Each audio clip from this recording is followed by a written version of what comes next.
I'm curious about is TCM has a lot of tanking potential. They have, obviously Renekton, they have a Mundo here, and over on Copenhagen Wolves side, you have, a Vladimir who can be tanky, but not really as tanky as you kind of would like to as the game goes on.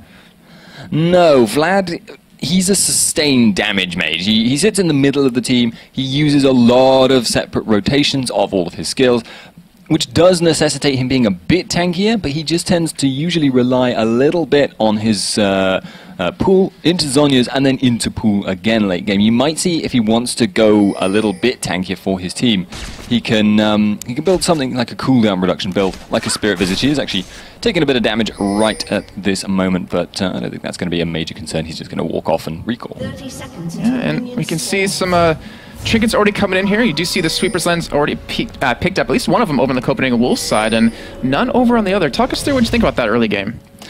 The thing about the Sweeping Lens early game is that the cooldown is so massively long. You can clear away one ward, assuming you even know where it is, which is quite often not the case. You know, if the enemy support goes into the brush, waits for a second or two, it's completely thrown off where you think he might be.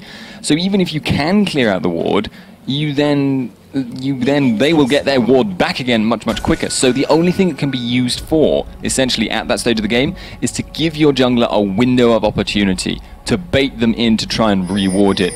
That can work, and it kind of shows that we can expect some ganks from Amazing, but it's not that reliable, and it's very easy for it to go wrong. All right, well, these two teams do have quite a bit of history between them. Obviously, I believe they're pretty much 1-1 across the board, across the past at least a year, where Copenhagen Wolves, they actually got the better of them at Gamescom, beating TCM for the promotion stages, and of course they lost to TCM in Tenerife, so there's a lot of history between these two, and they're both, if anything, this is a major grudge match for them, where they could potentially hold the other team back from getting into the promotion qualifiers. Yeah, they've both been just each other's anathema. They have for such a long time been the guys that go up against each other in the finals, or if they happen to meet in the quarters or whatever, then that's where the whole tournament gets decided. They are just really solid teams. They don't have the inconsistency problems that you quite often see in challenger teams, where they're just a little bit off compared to where you would normally expect them to be. I think we both agree that these are two of the teams out of the 6 that we expect to get into those group stages, or past the group stages against NIP, against SK, or Mitri Makers. And we do see both supports going for the coin here, which is a little bit interesting to me. We mentioned it yesterday, actually. Generally, Shirelia's active, not Shirelia's active, Talisman of Ascension active, formerly of Shirelia's Reverie, is generally the most useful active. Obviously, there are situations where each one could be valuable over the other, but Talisman of Ascension generally considered the best one overall. So if you are able to go for the Ancient Coin, if the stats you're getting from it kind of suit your character to a degree, and in laning generally it's going to suit everyone, then it's generally going to be the best choice. It will give you that option for the late game. Yeah, it's going to be very dangerous with an Annie with that too. You can speed up your Mundos and get there a little bit quicker. And that flash stun is always one of those things you have to look out for in that late game. But right now, both junglers, just want to point out, just farming up right now. We've seen Ritador currently at level 4. Amazing, going to be hitting 4 very soon. Does have his double buff still available right now. And I want to let you point out something that you mentioned yesterday towards the end of the show about Mundo and what makes him so viable. You said there's one mastery that really makes him so much better now. Yeah, indeed. The defense tree right now, actually, by quite a few people, actually, Matroka getting rooted in the bottom, sorry, okay, not actually that important, but taking a bit of poke. But Perseverance in the defensive tree right now has a massive gold value, and now Ritador getting caught. Yeah, he's getting caught down here. He does have that red buff on Amazing to slow him down, but those cleavers, or at least in his case, those briefcases, just strong enough to keep Amazing off of him, but you can see the damage that Amazing's already been able to do to him very early on, and with that Sweeping Lens, he's looking for a ward. He actually, I think, missed it just barely right there. Yeah, he's kind of asserting his dominance, though, over Ritador. Yeah, not a very generous hitbox. I was kind of expecting him to see that, but that's actually going to cost him, because now he will think that area was not warded. He will think they won't have known where he's gone. That gives them actually a little bit of an edge, because TCM can plan around Amazing, not knowing that, and they most likely saw that the ward wasn't seen. Yeah, and right now, looking across the lanes, we do have a slight CS advantage for JWoww in that top lane compared to Youngbuck. And everywhere else is pretty much dead even right now. And the Lucian Zarya lane, I want you to talk us through the bottom lane, because a Caitlyn Annie is what we typically see. It's like the bread and butter of an AD carry support lane at the moment, unless it's maybe Tarek and Severe. against this Zyra and this Lucian, you do obviously have the Zyra can give you the range, but who do you expect to really win this one out? As a rule, Annie brings you so much potential to get a kill at any point, but the problem with Annie is obviously her range, and the fact she has to get in so close does mean that we're seeing a lot of Zyra purely as a counter to Annie. I haven't actually seen her, I think, so far since the patch in a competitive game being run against anything other than Annie, because she was actually nerfed as a support. So, not surprising to see her here, but definitely looking to... when it gets to level 6 is kind of when we'll see it happen, because there's burst versus disengage, and it just comes down to who applies it better. And I do have to let you guys know at home, I'm the one controlling the camera, so I apologize for any missed kills. And there's a reason I'm actually keeping the camera down there at bottom lane, because I'm really curious. Not really curious, but I'm really worried that when we see one of those two teams go in, you know, with the Annie with the stun, the damage that she can do, or with the Lucian and the Zyra, it's going to be a very quick kill of Matraka, who's, you know, already down sub half life right now. Anything could really happen currently. Yeah, it really is, and the fact is, if she gets rooted, the burst from Lucian works really, really well, but if she doesn't get rooted, she ends up taking the ranged plant, the Q damage, and that's really, really significant. Actually, that pool was just used at top. Oh, Naruto are going to come in. Youngbuck in trouble here, but he does have those double utility summoners flashing and ghosted away, but JWoww flashes in for him as well. He's so low in health, but he dodges a briefcase. He's going to escape with his life, but not before a lot of damage is done. And that turret going to be dropped really low. Yeah, Matraka taking a lot of damage in the bottom lane as well. So kind of a swapsies in terms of map pressure there, but bot lane is not going to drop down too quickly. And it does seem like Barney D is still in there, and has to be careful not to get rooted. And Cowtard, I have to say, as an amateur player, well, quote-unquote amateur, he's probably, to me, impressed me the most over time. You know, I remember him back in the spring split when he was with the Copenhagen Wolves, the team that's now NIP. All he could really play was Zyra, but he's been able to expand his champion pool so vastly now that he's really adapted and he's really come into his own. Yeah, it's always fun to watch teams develop, because you think of Copenhagen Wolves and indeed TCM, and then they are the teams that we've seen for so long being so dominant, but they have also been making progress. They haven't rested on their laurels this time. They've always kind of been aiming towards pretty much this tournament. In fact, I think I spoke to Belgian Beast the other day, and he pretty much said to me, there is nothing else that I'm focused on right now. The only thing I care about is this tournament. That shows definitely what they want to have happen here. And one thing you have to kind of give Copenhagen Wolves extra credit on is that, you know, they had Reckless for the longest time, and people always asked, you know, is he the person that's been carrying them? And people, you know, said quite a bit that, yeah, he was the person that was, you know, making them win these tournaments. But without him, they've been doing a very good job. And amazing coming on bottom here. Forgiven actually flashed in. We do see the ultimate use out of Vi here. Barney very low on health. He does not have flash to get away. It looks like he might go down here, as it looks like they're going to pick up the kill momentarily. And from that, with that first one coming in the hands of Unlimited, we could see a dragon coming up. Yeah, we'll see if they go for that. That wouldn't be surprising. They've got the 4-man commitment. They, I don't think they know that Mundo isn't there, but they can guess he's a decent way away, and that just means easy dragon time. However, Lucian has not joined up with the team, and that will slow down the dragon clear. They will probably get it before Mundo arrives, but can he stop them and get kills? He has a smite available. He's looking for it. We do see Amazing actually pick it up, but it's going to cost him his life here, as Naruto actually came in with the ultimate to speed across Belgian Beast. Popping his ultimate to go straight for Unlimited here, who's dropping very low. He's going to end up getting picked off here momentarily. Naruto trying to escape with his life, but Cowtard doesn't have his ultimate available.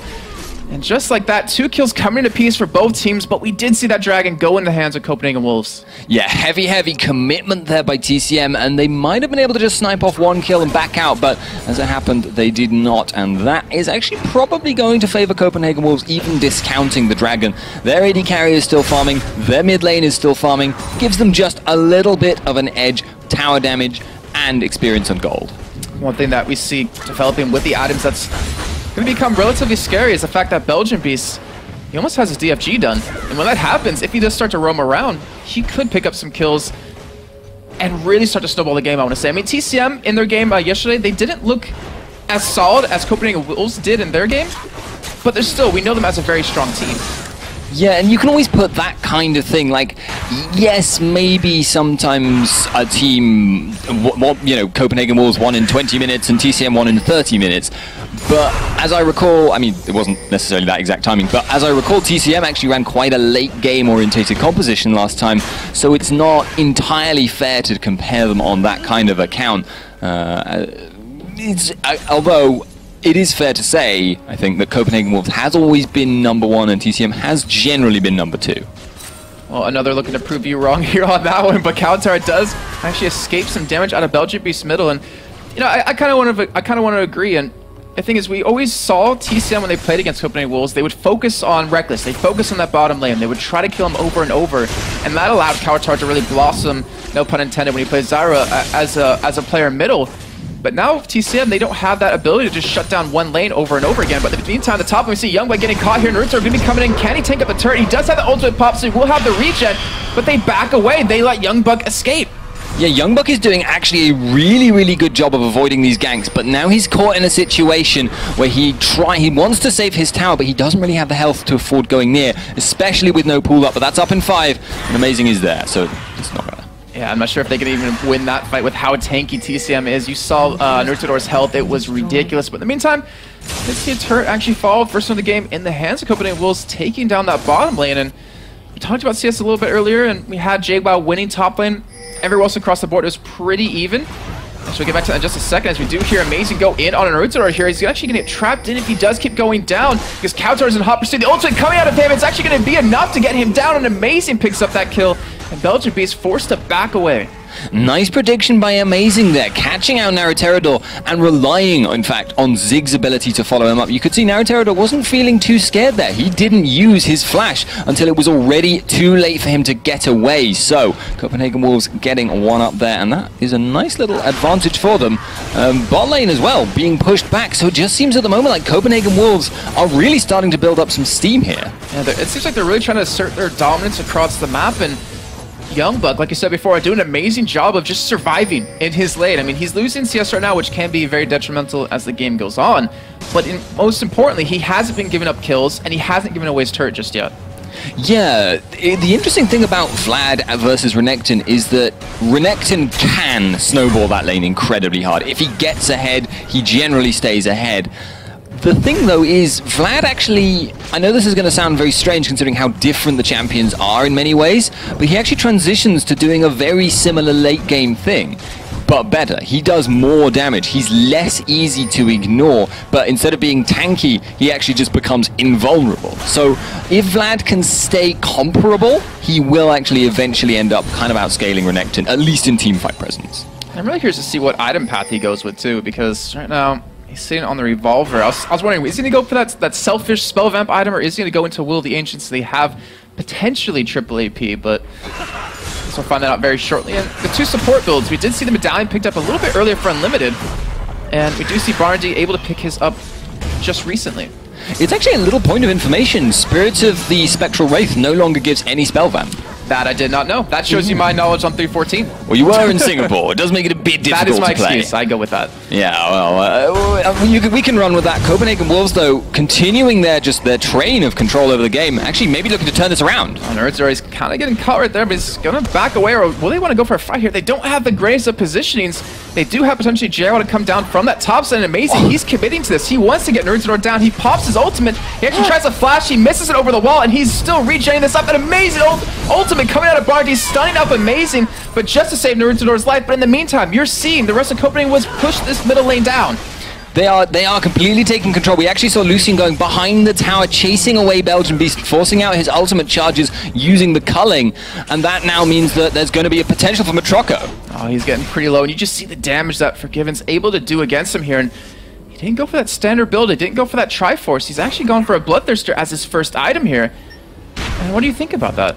It's going to give him the most raw damage, and also, considering the fact that Copenhagen Wolves at the moment are kind of in an extended laning phase almost in the bot lane, Lucian is just pushing with Zyra, and they're doing that kind of two-man split push team there. Bloodthirster gives him the sustain. It means that he can afford to go in, force his opponents back, and then get that health back again using the Bloodthirster. And across the board, we do see, look at Matroco, set on 1100 gold. But all he has is a pickaxe. He is hurting quite a bit. Oh, we do see the top lane though. JWoww going down to Youngbuck here. The Knight has gone down, but Youngbuck has the ghost. He has the flash. And again, he survives. Yeah, it's just very, very difficult because there's a little trick you can do, Vlad versus Renekton.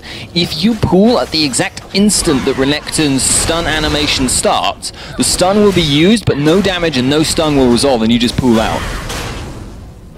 I bet JWoww's hoping that he doesn't know about that one. But I'm assuming Youngblood, if he's going to be able to pick that one up, he's going to be going for it. But again, another Dragon going over to Copenhagen Wolves, second of the game. And right now, Nerds are looking for a kill on the Youngbuck here top lane, but he still has that flash to get away. He still has...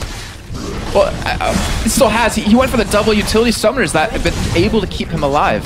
Yeah, I mean, remember though, Youngbuck, he's the Renekton king. He plays, he used to play almost nothing but Renekton. He knows all the tricks to do with Renekton matchups, essentially, and that does include in reverse. But now, Amazing, maybe looking for Barney D. Oh, Limited gets taunted up by Belgian Beast there. That might have saved Barney D's life, but they're still pushing down this bottom lane, and Earthstar, he's still top lane, as well as JWoww. They don't have the tanky man that they need to defend against this. Yeah, they have a stun out of Annie, but it's not going to be enough. Yeah, and do they even have the damage to burst Amazing? They don't seem to feel confident in this, but if they can catch someone like Unlimited now, they could potentially do it. But there is so much that burst damage on the tower itself, because think about it, Zig's passive now, remember, also does, what, 250% damage to towers? One auto attack could potentially, if chained with another from his team, take out that tower right there on that health. And we do see that Nerdsador was forced to back away, was forced to come and defend up this turret here, but it seems like every time that TCM goes for a gank on that top side on a Youngbuck with that two-man team of Nerdsador and JWoww, the Wolves just respond right away with getting a turret or pushing a turret down very quickly. They've already been able to do that middle, they're doing it now bottom lane, and they seem to have TCM just kind of responding to everything they possibly can and making them play very reactive. Yeah, Copenhagen Wolves have always had very, very good lane rotations, and this is what they're showing right here, because that four-man, TCM did not know where they had gone. They didn't know if they were still there, and that now means that Copenhagen Wolves, having seen Belgian Beast in the mid lane, okay, we'll finish that tower off for free, because TCM didn't really have a choice in that. They had to either sit around and wait for Copenhagen Wolves to show themselves, and that would have essentially made them even in terms of time wasting, so Copenhagen Wolves wouldn't have cared particularly badly, or they could go and try and get some farm, but then get punished for it potentially. Yeah, that was actually a very smart play of them. I will definitely give him that one, just to kind of bait it out, just like you were saying. But right now, we do have TCM trying to respond, trying to go for a push on this middle turret, but that thing is very, very healthy. And as you can see on the mini-map, we have Youngbuck in the vicinity, we have Amazing as well, who looks like he actually might go in for a gank here. He could start that off. Even looking for it too. Amazing going to be starting off the fight here. Will he go on to Belgium Beast? He's going to use his ult onto the God ultimate coming in right on top of it too. That's going to be enough to finish him off. They're leaving him alone. They're not even worried about him anymore. And Amazing getting dropped very low, but he does escape. And now JWoww being attacked with Brocus of the Copenhagen Wolves. He is going to fall. And in the meantime, while all this is happening, Matroko is just pushing this bottom lane by himself. He is doing that, but now Copenhagen Wolves have a chance to respond. They are pushing down that mid with 4 men versus 2. Amazing will be able to just head to bot lane fairly shortly, and actually now you can see Matroko is going to try and get there in time, but even if he is, this tower is going to lose some health. It's going to lose, looks like even more than that. Any stun coming in, but they don't have enough to back it up with, and the Roots are going to be dropped with Cowtard, and that Zig's ultimate, and that was just, it was a defensive play out of Barney D, but Copenhagen Wolves took full advantage of it. Yes, indeed. It's just, what do you do against this Steam train? At the moment, it's an 18-minute inhibitor against the number 2 team for the number 1 at the moment. Oh, Barney D get a nice stop on a Youngbuck and Forgiven, but again, no one there to back him up. Belgium Beast doesn't have his ultimate up yet again, and every time he gets close to the lineup of the Copenhagen Wolves, he gets dropped down to about 10% health. They're so bursty that Ari actually has trouble to, like, normally what Ari loves to do is dash in, throw a couple of skills, dash out. So bursty, and there's such instant CC, he can actually get locked down and murdered in between Spirit Rush charges, and that makes life very, very difficult, especially if you fall behind. I would not be surprised to see Belgian Beast shoot for Azonia's next, and may actually be regretting the decision to go Deathfire, but at the moment, it's looking like he may not even have the time. Well, speaking of time, we do have about a minute and a half on Dragon. We do have that middle inhibitor being down for the Copenhagen Wolves, and that means, will we see a Baron coming up soon? And the damage that they have with the items they've been able to build up so far, I would imagine it'd be very, very fast if they want to go for it. They certainly could clear it reasonably fast, but at this point, Copenhagen Wolves have very little reason to risk it. They are generally a solid and safe team. Yes, they might go for it if they get absolute vision control over the area and they know that TCM can't respond. But if I'm going to be honest here, I expect they'll just carry on doing what they have been doing. There are outer towers to still be taken in the top lane, and indeed the Dragon will be popping up soon, which is a much safer kind of medium reward for a very low risk as opposed to high. Well, speaking of turrets, 5-1 is the lead for the Copenhagen Wolves. 7-2 in kills, 20 minutes in. They have 34.5 thousand gold to the 27.3. They are, for the lack of a better word, steamrolling over the TCM right now. Yeah, and that is something that TCM have to try and find an answer to, but it's going to be very difficult for them to do right now. Their team composition does have some tools to get catches, though, and that can be useful for them, such as top lane. And Naruto is looking for a kill on the Young Buck here. He actually pulls the cleaver, and again, I think that was the 4th gank now that he's been able to pull 2 people away from TCM and able to survive the gank. And in the meantime, Copenhagen Wolves, they're setting up towards the bottom side of the jungle of TCM. Yeah, and it just hasn't hurt Young Buck that much at all, really. 7,100 gold. He's actually ahead of Renekton in spite of the farm difference. They're going for him again, though. Might be in trouble this time, keeping it for a little bit too long, but just that ultimate is enough to scare Naruto away as he backs off to those double golems. Just going to try to heal up from the ultimate, but he is still, as you can see, very, very low on life right now. And Young Buck, with the wave clear that he has, I would imagine it'd be very hard for TCM to get this turret down. Yeah, he has to be careful so long as he has no pool. But there you go, using the Ziggs ultimate there just to relieve that pressure. And in the meantime, because of that massive commitment in the top lane by TCM, Copenhagen Wolves taking advantages elsewhere on the map. You'll expect to see Lucian now head down to that bottom lane and start getting that pushing out so that his team can then abuse that map pressure to move up to, say, top or go on, well, they can't really go mid actually anymore. There's nothing there more to get. And this is one thing I want to point out about Copenhagen Wolves that I said during IM Cologne, is that they don't look like an amateur team at all. Like, no. If they pull someone away, they're always looking to take advantage of any way possible. You know, if 2 people are top lane, take a dragon. If 2 people are top lane, take a turret. Like, they are playing like an LCS team right now. And he said, Belgium was saying earlier, you know, he's only been focusing on this, but right now TCM, they're getting walked over. Yeah, and in fairness, that does happen to professionals too on occasions. This is a best of 1 format here, so maybe this is just one of those games where TCM were not on form, where things are not going right for them, or we can definitely tell things are not going right for them, but where, you know, they're just not clicking as much as they would like to.